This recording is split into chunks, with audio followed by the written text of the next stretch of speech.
Anak, napansin ko nilike mo yung status ko na may lagnat ako. Opo. Magaling na po ba kayo po? Anak, matanong ko lang. Nangasar ka ba? May sakit na nga ako, nilike mo pa.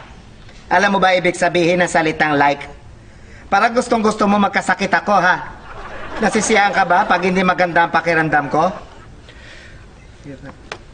Anak, hindi naman lahat ng status kailangan i-like. Think before you click.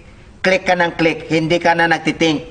Dapat nagtitink ang anak ko dahil nagtitink ang nanay mo. Anong pagpapaka-insensitive yan? Paki-explain. Love you. Sakit ang ulo ko sa'yo.